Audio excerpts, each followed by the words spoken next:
Wait a minute! Don't leave me here! I screamed. My husband, in response, simply said, "Come back when your leg is healed." With that, he abandoned me in the mountain wilderness. Wait! Don't leave me here! I cried out again, only for my husband to smirk, give me a glance, and then turn his back to me.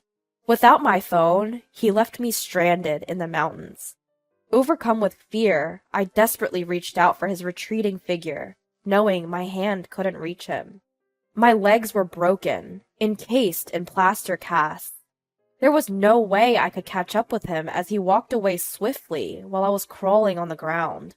My husband cheerfully climbed into his car and drove off in a flash. My name is Jennifer, a 35-year-old office worker. My family consists of my husband, Robert, who is 3 years older than me and also works in an office. We're in our 3rd year of marriage and have no children, working together as a couple. Robert, being a traditionalist, doesn't do any housework. Not only does he not help me with chores, but he also tends to say things like, "Hey, pass me the remote. Could you make me a cup of tea? I can't find that. Bring it here." Even when the items are right in front of him. Initially, I was also working, and I told him a few times, "Hey, I work too, help me out a bit." But he just responded, "I'm the one bringing in more money. It's only natural for you to do it." When I asked him again to help, he started to respond with, "Stop nagging me," and would slam down the newspaper or a cup just to make a point. Eventually, he started to ignore my morning greetings and wouldn't even respond when I tried to engage him, so I gave up. Since then, I've been doing all the household chores by myself. I must admit, there are times when I'm exhausted from work and I wish he would help me. But I figured it's better to put up with it than to be subjected to complaints or be ignored. One day, I was on my way to work. I saw a child about to fall down the stairs at the train station. Without a second thought, I darted out in front of him, shouting, "Watch out!" and shielded the child from the fall. However, I couldn't stop myself and ended up tumbling down the stairs while holding the child. The scenery whirled around me, and I felt intense pain in my arms and back. While falling, I heard a dull snapping sound, followed by a pain so severe it was incomparable to anything I had experienced before. When I finally came to a stop, I checked the child in my arms, who seemed to be so stunned that he had forgotten to cry. Relieved that he was not seriously injured, I tried to stand up, but ended up collapsing due to the intense pain in my legs. I asked the station staff, who had come running over, to call an ambulance, and I was transported to the hospital. As expected, the result was that I had broken my leg. Upon reaching the hospital, I called Robert and explained the situation, asking him to come to the hospital. "I'm sorry for making you come. It might be a little dramatic, but I ended up having to get a cast." "Don't worry about it. Let's get you home first. Don't worry about anything here." Robert seemed genuinely worried. "What a kind husband you have," said the nurse standing by, to which Robert replied, "Well, I always help around the house." He shows off with a blatant lie. I was taken aback for a moment, thinking, what the? But didn't want to make a fuss right then and there, so I kept quiet. When we got home, Robert's attitude took a complete 180. "Hey, I'm hungry. Get me some food. Oh, and iron this shirt while you're at it." He demanded household chores of me. Being wheelchair-bound and unable to stand, I exclaimed, "What? Can't you see my condition? You said you'd take care of things while I was in the hospital." Stunned by my words, he retorted, "I only said that because you were in the hospital. Get it done, would you? You couldn't have possibly protected the kid. You're too clumsy. You can't move that quickly." It appeared that Robert didn't trust what I was saying. "That's not true. Why would you say something so cruel?" "Doesn't really matter, does it? Are you taking time off work? What about your salary?" Robert seemed more concerned about the money than my well-being. I had been told that I would receive some sort of compensation from my job for the time I was off, but it would be less than my usual salary. "You can't do household chores or bring in a salary. You're really useless," he criticized. As I was too stunned to respond, Robert plunked down on the sofa and grumbled loudly. Why on earth did I marry such a woman? Why would you say something like that? It's not like I wanted to be in this condition. Enough with your yammering. If you have the energy to whine so much, start taking care of things around the house. You're capable of doing that, aren't you? Without even making eye contact, Robert yelled at me. I felt a sense of darkness overcoming me and blurted out, "That's enough. If you're going to be like that, I'm going back to my parents' house." Robert seemed more than ready for this. "All right then, I'll drive you there," he chirped as he went to grab the car keys. I packed only the bare essentials in a bag, using my crutches to get around. Robert didn't even bother to help me into the car with my crutches, instead complaining, "Hey, what's the hold-up? Get in already!" He carelessly tossed my bag into the car, clearly irritated. My parents' home was a 2-hour drive across the mountains from where we lived. I felt a bit suspicious that Robert was willing to drive me all the way there, but I had no choice but to rely on him at the moment. Robert remained irritated, clicking his tongue every time we hit a red light. I figured I could just think about what to do next after I got to my parents' home. While lost in these thoughts, the car gradually left the city behind and started entering the mountainous area.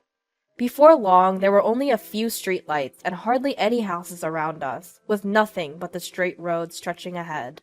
Robert's irritated demeanor didn't change, and all I could think about was getting to my parents' home as soon as possible. Suddenly, the car came to a stop. "Wait, what's wrong? Did we run out of gas?" Surprised, I turned to ask Robert, only to be yelled at. "Get out of the car here!" "Huh? Here? Why? I can't be stranded out here." "Shut up! Don't come back until you're walking again." Never in my wildest dreams did I imagine this scenario. Despite my desperate attempts to hold onto the seatbelt and the door, Robert forcefully shoved me out of the car. As I shouted, begging him not to leave me, he simply smirked, got back in the car, and left. Unable to move, all I could do was cry out as loud as I could. But Robert made a U-turn, and the car soon disappeared back the way it came. He left me without my bag or my belongings. My phone was in my bag, so I had no way to contact anyone. It was evening when I left the house, and the surroundings were getting darker and darker. I was at my wit's end, unsure of what to do next. I had let my folks know I was coming home, but I had no idea if they would come looking for me. I began crawling, inching my way towards where there might be people. Soon, my breath hitched from the pain and exhaustion, and looking back, I could see I hadn't made much progress. Suddenly, I heard the light, rapid footsteps of someone approaching. A woman in jogging clothes came into view. When I desperately called out for help, she sped up and ran over. "What happened? What are you doing all alone here? And what's with the outfit?" Following her gaze to my leg, I saw the cast, dirty from dragging on the ground, and my clothes partially worn out from rubbing against the asphalt. Through tears, I explained my situation. The woman responded, "My home is just around the corner. I'll bring my car. Just wait here." She then removed her windbreaker and draped it over me. All I could do was express my gratitude and pray that she would return as I waited. True to her word, she was back in her car within about 5 minutes. "I'll take you to my place. Where do you live?" "Oh, but first, we should probably go to the hospital." Besides providing me shelter in her car, she even offered to drive me home. I suggested that we should go to my parents' house first, as they might be worried. She agreed. Her name was Patricia, and she was incredibly empathetic as I cried and told her my story. Her strong condemnation of what happened to me, saying it was inhumane and beyond forgiveness, gave me a sense of relief and caused even more tears to flow. We ended up bonding over our shared disdain for my husband, Robert, and before I knew it, we had arrived at my parents' place. "Thank you so much. Please, come in so I can express my gratitude properly." I invited her in to show my thanks. At first, she declined, saying she had work the next day. However, since I couldn't walk on my own, she helped me to the entrance of the house. My mother, who had come out to greet us, repeatedly thanked Patricia, eventually persuading her to come inside. Once inside, my parents and I thanked Patricia profusely. I then explained to my parents why I had returned and how Patricia had helped me. What a jerk! You should divorce him right away. Anyways, you can stay here until your leg is healed. My father was angry and suggested divorce. You should get some rest first. My mother, also worried, suggested. But I had something I needed to do. I'll call Robert. I decided to use the home phone to contact Robert. My parents were standing by my side. You're home already? Come back as soon as you're healed. Who do you think will take care of the house without you? Robert showed no signs of remorse. Because I had put the call on speakerphone, my parents could hear everything. Upon hearing Robert's words, they were furious. What the hell is he saying? He's got a lot of nerve. My father was yelling into the phone, his voice loud and full of fury. My mother, too, wearing a stern expression. Even though his words must have reached the other end of the line, Robert was ignoring him, repeating demands that I should get back to housework once healed. Impossible. I can't be with you anymore. Let's get a divorce. Robert heaved a deep sigh, saying, Why does it have to come to this? As if it was all my fault. I let out an equally weary sigh, quickly hung up the phone. Behind me, my parents were seething at Robert's audacious attitude, and it took quite some time to calm them down. The following day, our house phone was ringing persistently. It wasn't the type to display who was calling, but I had a hunch it was probably Robert. I kept ignoring it, but the calls just wouldn't stop. It occurred to me that maybe it really could be someone else, since it was during Robert's work hours. And when I picked up, Robert's frantic voice pierced through the phone. Finally! Hey, why did you ignore me? Never mind that. Help me out. I'm about to get fired. Robert didn't even check if it was me who picked up, and just started complaining about his imminent firing. Oh, really? And what do you want me to do about it? Your job is none of my business. His pleading voice came through the phone, but I just ignored it and put the receiver down. If he's getting fired, serves him right, I thought. Turns out Patricia was Robert's mistress. As she heard my story in the car, she began to suspect that Robert was eerily similar to her boyfriend. And when I phoned Robert about the divorce, Patricia was certain upon hearing his voice. When she asked for a picture and I showed her, she broke down, collapsing onto her knees. I, too, was in the dark about Robert's infidelity. I was completely put at ease by Robert, who had no business trips, no working on his days off. I was furious for being neglected and cheated on. But Patricia's rage far surpassed my expectations. According to Patricia, she had met Robert at her workplace. Her workplace was a subsidiary of Robert's company. She was working part-time there when she encountered Robert, who was visiting on business. Robert began to visit her and wanted to establish a personal relationship. After hearing from colleagues that Robert was divorced, he himself also explained to her about his divorce history. Patricia, drawn by his seemingly sincere character, started dating him under the premise of future marriage as suggested by Robert. But his true nature was a man who not only lied about being married, but abandoned his injured wife in the wilderness. Patricia, enraged at herself for being fooled by such a man, wore a chillingly scary smile. Her revenge probably led to Robert's dismissal. After I hung up on Robert, Patricia called me. He's in a real mess. My uncle got furious about this and fired him. The uncle Patricia was referring to was the president of Robert's company. It turns out the president and Patricia are uncle and niece. Patricia, who has health issues and finds it difficult to work long hours, started working part-time at her uncle's subsidiary, which is close to her home. She told me she was jogging in the mountains that day as a way to build strength and save money she would have spent on gym memberships. Apparently, the CEO doesn't have any children of his own, and seems to have doted heavily on his niece, Patricia. Patricia, however, didn't want it known that she had such a connection, as they worked in different places and had different surnames, and thus she never mentioned it to Robert. That's probably why he didn't know. But be careful, she warned. According to my uncle, Robert was saying a lot of inappropriate things. I suspect he'll be heading to your place again. Just as Patricia had said over the phone, Robert showed up at my parents' house that night. Perhaps because he got no response to his calls. He knocked loudly on the front door, screaming at the top of his lungs. "You got me fired from my job! You come too! Explain everything to the boss and apologize!" According to Robert, he was fired because I supposedly instigated Patricia.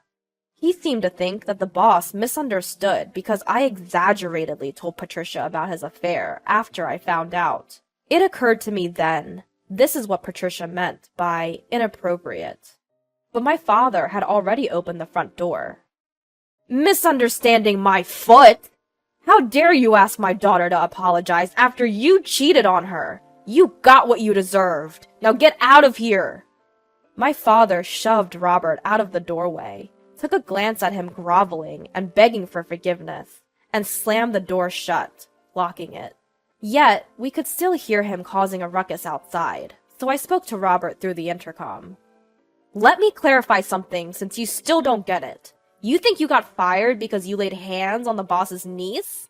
You should know better. The boss had explained everything, from A to Z." From the CEO's perspective, this incident was seen as an employee from the parent company deceived an employee from the subsidiary company into an extramarital affair. Moreover, because he was dealing with a part-time employee who was in a weaker position than a regular employee, it wasn't just a simple affair, as Robert put it. There isn't a CEO who would overlook such a bad example of a parent company taking advantage of a subsidiary. Even though the CEO himself had scolded Robert countless times, Robert still thought it was just about his affair.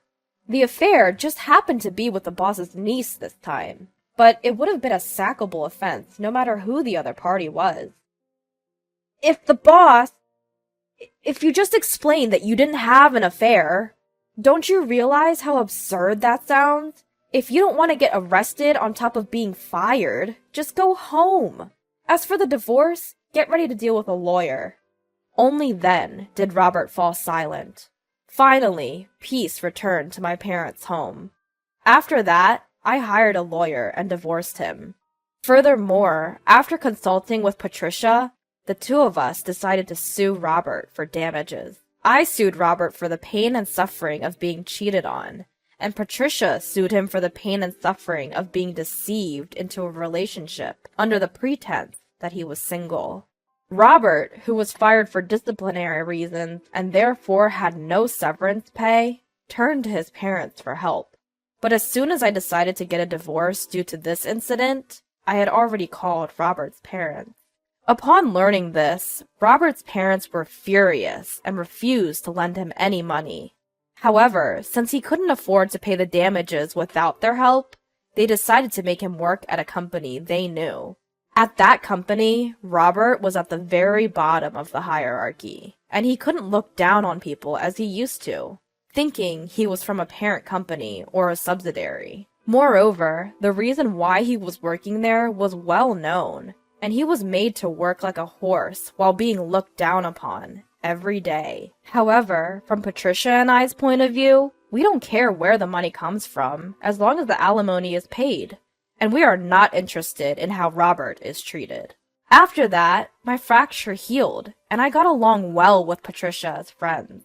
The combined damages from the two of us amounted to a decent sum, so we were planning to go on a trip next time.